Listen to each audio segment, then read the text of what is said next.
Hey, what's going on, guys? It's Jamie here. I want to say a very warm welcome to you. Thanks very much for joining me in today's video. For those of you joining me via YouTube, welcome to the channel. My name's Jamie. I cover internet marketing, affiliate marketing, how to get started online, and I specialize in the conversion of high-ticket affiliate marketing products. If any of that's of interest to yourself, I'd invite you to hit that subscribe button. Don't forget to smash that bell icon to stay up to date with everything I'm putting out. For everyone else joining me via Facebook, thanks so much for joining me, guys. I'm going to go through something that I put together for a coaching student a little while ago, and it's really just a way to kind of condense down some of the organic marketing stuff on Facebook, really just show you how to build a business with nothing more than your profile. Kind of cool stuff, right? Hey, McCall, how you doing, man? Good to see you. Bettina, very nice to see you. Appreciate you guys tuning in. Smash that heart button, drop some comments, let me know you're here. And those of you watching the replay, by the way, drop a hashtag replay. I appreciate the engagement. Helps get the good stuff out to the algorithm a bit further. That's what it's all about, right? Anyway, no rest for the wicked. I've got another call I need to jump onto in a moment, so I'm going to share the old screen. Let's try to think of my words then. What am I trying to share? Share the screen, and then I'll do some stuff. Good times. Hey, what's up? I can't see who that is, but I appreciate you tuning in. All right. By the way, feel free to drop any questions. You know what it is, man? It's not a new spot. It's actually the same spot. It's just that I just bought a new microphone. It's a Rode. It's very nice. First time I've had decent equipment for forever. And I normally just put my laptop around. I've got like a little study nook in my apartment.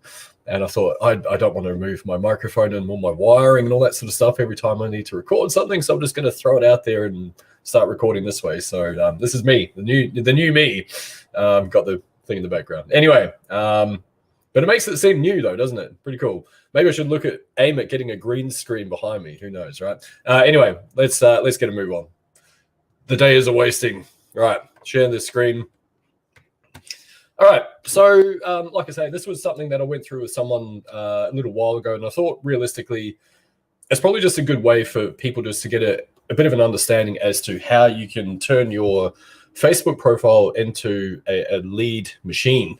And so this is very high level stuff, by the way, as a high level overview. I'm not going to go into the minutiae of how you do every step of this, of course. And for those of you that are tuning in that are perhaps in SAA, for example, I'm sure you're probably already well versed in all this stuff anyway. So anyway, there you go. So the very first part of it, look, what I see a lot of is item number one. What I see a lot of is people that have all sorts of really, really, really bizarre stuff on their profile. And look, it's social media. We can, each of us is a unique snowflake. We put whatever the heck we want on our profiles, and that's the beauty of doing this stuff, right? But if you're looking at it from a business perspective, if you've got screeds and screeds of political stuff and religious stuff, and perhaps you have very strong opinions about things that your ex has done to you or not done to you or whatever, like how just have a think about the perception of how that looks from a business standpoint. And the first part of it is cleaning up your profile. So for me, had an illustrious youth and illustrious old age as well, I might add, but had to clean up a lot of my profile. It meant that I was removing some of the things that I didn't think were necessarily a professional image. And not necessarily that you have to go out and get, like, I don't know, professional modeling shots done or anything of that nature. It's really just cleaning up some of the things that you think may be a deterrent for some people, right? So next part of it is, of course, starting to put out content. And this is, a lot of you guys know this. This is something that's been around for a while. We call it the RVL content formula. There's different variants to it, but essentially what you're doing is putting out results. Could be anything, doesn't need to be financial. It could be increased engagement, could be getting more leads, could be unrelated results, things that you've done offline in your former career, for example, awards you've won, things like that. Value. So look, value can be, I guess, like anything that helps someone else out. And there's a bit of a misnomer in this whole ecosphere of value and what it means. And so, a lot of people just say, oh, just put out value. Put out heaps of value, lots and lots of value. But the problem with that is that if you're just putting out value, then you're just an info giver. And so the recommendation is to put out value, But make pitches. Don't be shy about making pitches as part of it. Call to actions. The more that you can do that, the more that you're making it clear that you got something to sell. Like everyone tuning in from my Facebook group, feel free to check out the announcement post. Speaking of, it's best $50 you ever spend, and there's a ton of bonuses to go along. Drop a comment if you're interested. There you go. Soft pitch. How's that? So don't be afraid to actually make it abundantly clear that you have something to sell. And I think that's where there's a bit of a disconnect for a lot of people in terms of the value stuff. Next part of it is lifestyle. So lifestyle, thankfully, doesn't mean we need to be all supermodels and Instagram models and stuff like that, and do our nice little blue steel and duck face. Actually, interestingly, I was looking at a photo of myself and I was like, oh, this I'm trying to do the blue steel thing. I looked at it and I'm like, hang on, too much gray in my beard. It's more like gray sheet metal than blue steel. But anyway, there you go. So lifestyle can be like literally anything. You're smashing your first cup of coffee in the morning. You're out wandering in the park. You're having a meal with your family, so on and so forth, right? And what that does from a psychological perspective is when you get into a sales dynamic, people feel like they know you because they've seen your content. And if someone knows you, then there's a higher probability that they will like you. And if they like you, they might well just trust you. And so if you've got those things down pat, it just makes that whole sales prospect a lot easier, right? So go into groups and pages, check those out. Don't contrary to popular belief, you don't have to go in there and just spam the shit out of them. So what you can do is just make yourself known, add some value, help someone else out. Do it without any expectations. I think this is the big thing that people get wrong. And I know this is it feels like I'm probably saying contradictory things here because I'm saying go out there and make it abundantly clear that you got something to sell, but don't pitch. And it's this strange kind of dichotomy you have to balance out. And that one, I'll go into that another time. It's just, whatever. That's a strange thing. You have to kind of have a nothing in return mindset, NIR, not mindset. And I think the more that you do that, and one of the things that we talk about in SAA and SAI, of course, is having an abundant mindset, focusing on the sheer level of abundance that's out there. And I think when you do that, it allows you to have that nothing in return mindset. That's not to say you're going to allow yourself to be used by people, by the way, as well. It's not like you're giving all your energy away. Hold some of that for yourself. Don't know why I did that. Cuddling yourself. Anyway, you got to add friends, and it doesn't count if you don't have at least 5 Zs after it, basically. So make sure you're putting lots of Zs after your friends. And so anyway, start adding some friends, right? Go and find people that are interested in the same stuff as you. Outreach. Just do it in a very casual way. You don't have to some of you would have seen we had our weekly coaching call in SAA recently. Drop a comment. Let me know if you're interested in chatting about that, by the way. But we had a weekly coaching call, and I showed 3 extremely, extremely different examples of some of my outreach. Because even though I've been in sales for some time, and I know that the very traditional kind of sales approach, that is what we sort of aim to teach. I throw caution to the wind a lot of the time, as you guys would have seen. I just kind of go out there and just have a random chat. And yes, I've got stuff to sell, and ideally it'd be great just to get to the cut to the chase a lot of the time. But then at the same time, I have a bit of fun with it. I have a joke. I don't take it so seriously. Just have a chat. And again, come back to that nothing in return mindset. And it's just, like I say, strange balancing act where you got to kind of make it aware that you've got something to sell, but not everyone's going to be the right fit. And sometimes walking away from the deal is completely fine as well. And sometimes just having a chat because you like people, that is actually quite cool as well. Diagnostics, so fancy way of saying sales. Basically, I think a lot of people get stuck in this rapport building phase, and they don't really know how to bridge into the next part. Like, okay, how do I make it known that I've got something that I think can help them out? Throw it out there. Who cares? What's the worst case scenario? Here's the 4 worst things that are going to happen. They block you. They just say no thanks, no deal, and they block you. The next part is they unfriend you, and they ignore you. They ghost you, as they say in the industry, or they say no, fuck off, not interested, or they say yes. That's all the things that can happen. So throw it out there. Be awkward. See what happens. If it feels weird, it's probably because you haven't done it before. Just give it a shot, see what happens, right? And I'm not saying go out and just spam your links around. What I'm saying is if you're feeling that thing of, okay, I've been rapport building for ages, how do I bridge over to this? Stuck in my head, what do I do? What do I do? Give it a shot. Say, notice that we're part of the same community. What are you actually working on? What are you up to online? You can't even think of what I normally say. What are you up to online? There you go, bang, straight into it. Well, I paint coffee cups online digitally. Okay, great, sounds good. So build up to adding 50 friends per day if you can. Don't go from 0 to 50. Facebook will give you the old whoosh, which that's, if you read the terms and conditions, it actually spells out that sound in the thing there. That's what it sounds like. They'll slap you, basically. They say, no, oi, no, you shall not do that. So build up to it. Go 10 a day, 15, work your way up to that, right?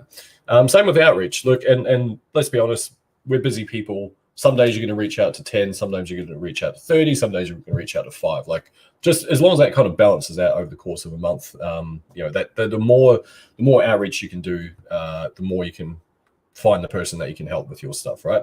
So anyway, that's the first part of it. Next one, having kind of like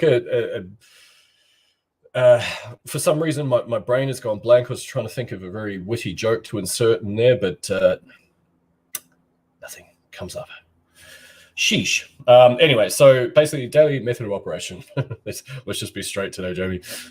Daily method of operation. Essentially, have just a few tasks that you can do. And I know, and I've told the story a million times, but I like stories, so you guys have to put up with it. But basically, when I was trying to do 11 different things per day, my brain just went zzz, cannot compute. Danger, Will Robinson. And so, honestly, I have no idea where half of the stuff comes from, I swear. Anyway, but basically, I was trying to do too many things. And the problem with that is that if you're trying to do too much stuff, your brain just cannot handle that. We're not like, contrary to popular belief, we're not designed to go out there and do different things and chase two different rabbits. The hound that chases two rabbits catches none. That's what I was aiming at. But if you think of it in that context, staying focused on just a couple of things that you can do every day is going to drive your business forward. So smash out some content. Do that every day if you can. Do your best to stay consistent. That's the big thing. I can't stress that enough. Some of you guys, if you ever look, there's a post I put up a while back, around about a year ago, give or take. I had my first $1,000 day, and it was a good feeling. I tears of joy. Like, it's been 7.5, 8 years at that stage, whatever it was, maybe more, where I had made not much, and I had started to get some commissions. It wasn't that, but then when I focused on just a couple of things, I just like bang, super focused. Look at what's happened in the last year. I'm a coach for an awesome program, connected with some absolutely beautiful people across the globe, and I'm just, because I'm doing the same thing every day, bang, content, I'm reaching out, I'm adding friends, I'm asking the buying question. That number 4 is the important part, and this I think was where people get stuck. So if you look at, just let's throw some numbers out there and probabilities. Like, if you are going and you're doing this stuff, so you're putting out the content, you're getting good at that, you're engaging with people, and then you're outreaching and you're adding friends, blah blah. But then you're not doing this last part, which is, I've got this thing. Do you want to check it out? I've got this quick video. Do you want to have a look at it? Have you seen my latest offer? You should check it out. Do you want to buy this thing? So, just quite directly, do you want to buy this thing? It's amazing. If you're not doing that, you're not putting the opportunity in front of people. You're not giving yourself the opportunity to actually reap the rewards of your hard work. And so that one there, that's the crucial thing, right? Don't do it in a spammy way, and you can do it in a kind of a very eloquent sort of way that you get that in front of people and cut to the chase and all that sort of stuff. But you can do it in a way that doesn't like piss people off, and like, if you do, it's like making an omelet. You got to break a few eggs, right? So like I say, worst case scenario, block, ghost, no, yes. That's like 4 things that are going to happen. Or they hack your account and then they take all your stuff, and then that's like unlikely, right? Low probability. So that's the key thing there, right? So some homework for those of you that are relatively new to the whole thing. You're not doing the stuff. Very technical terms I'm clearly using here today. So go clean up your profile. Have a think about what it may look like if you're got face coverings and dark glasses on when in your profile pic, like, do you think a picture of a random cat in your profile, is that like, would you want to do business with a random cat or a goat or whatever, you're like an icon or whatever it is, right? Is that something that you would do business with? Does that present trust to you? Is that a trustworthy thing? And if it is, then you can prove me wrong. Like, go nuts. Who cares, right?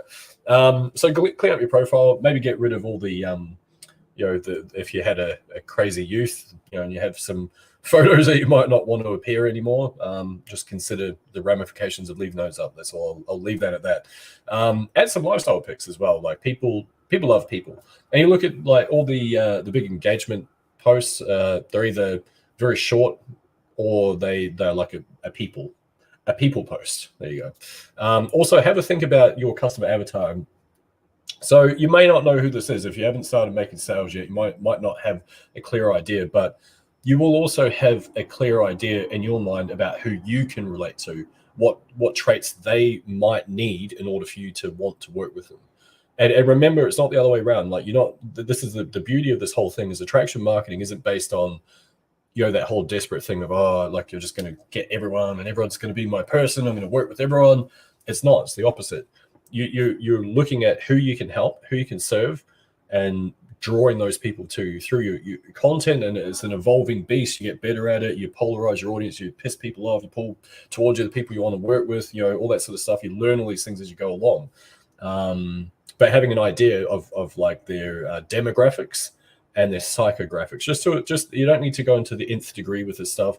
But in case you're unfamiliar with those terms, demographics, which is obviously age, sex. I don't know if we're allowed to say these things, like whatever one they choose.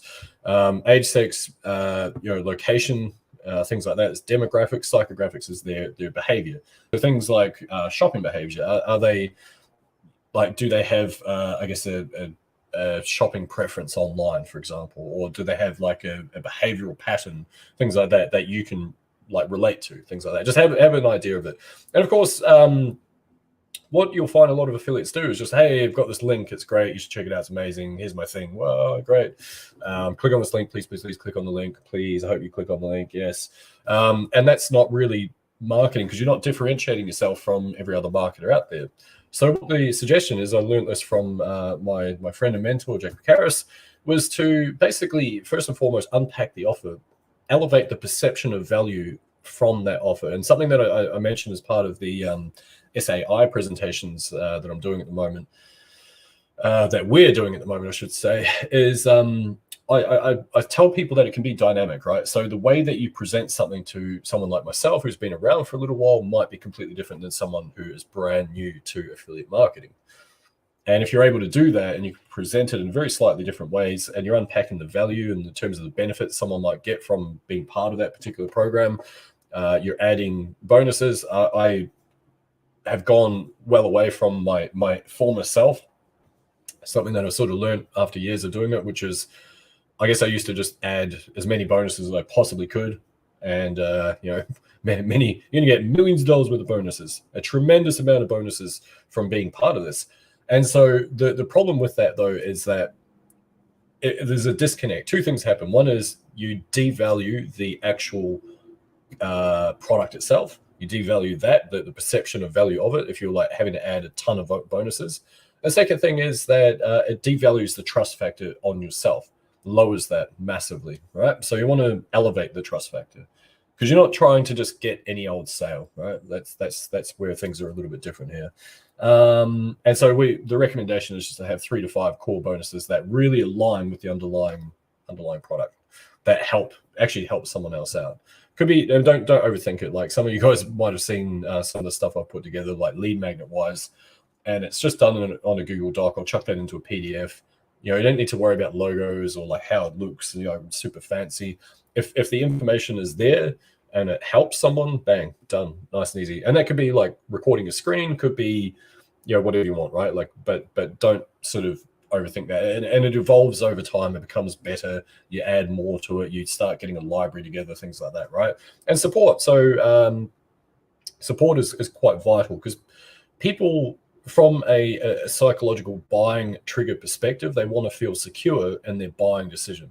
They want to feel secure in the knowledge that, all right, is this person I've just given my credit card details to, they're just going to run off and go live in the Bahamas with my money, or like, are they there to help me out? And so if you can, or whatever other destination you choose, but if you can offer some level of support, so things like email support, of course, I use Voxer, so you can just smash out little voice clips to people, and kind of like a little walkie-talkie, which is fun.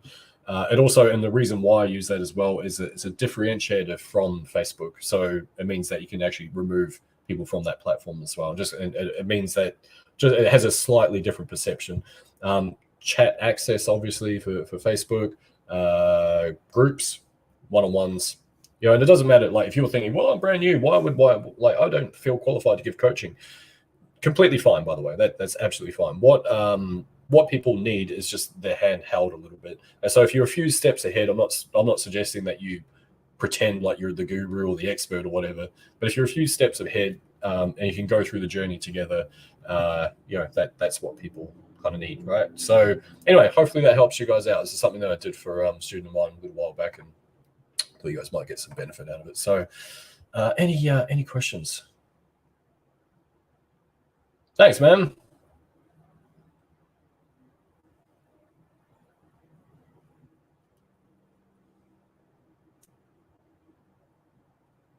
The background.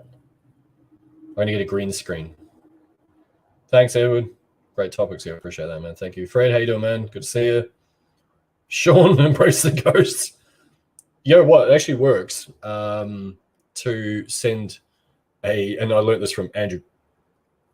I'm going to mess up his name real bad. Cruzy. It's like KRO, whatever it is. Anyway, he has this technique of just sending a GIF of a ghost, or GIF, or whatever you call them. I call them GIFs because I think it starts with G. I don't know why it would be a GIF. GIF is like a floor cleaner where I come from.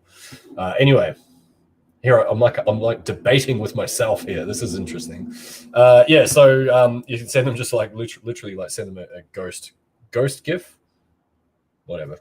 And it, are you ghosting me? Kind of helps, right? That's off Andrew Cruzy, I think his name is. Embrace the ghosts. That's going to be my saying for today. ETG, embrace the ghosts. Thank you, person. Love your content. Thank you. I appreciate that. I can't see who it is, but you're rad.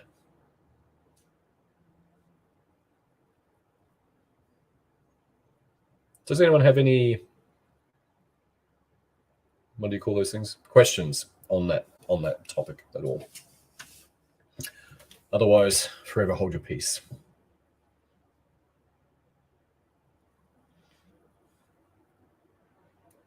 Yeah, I would love to take credit for that. Alas, I cannot. It's from Andrew Cruzy. I think that's how you say his name.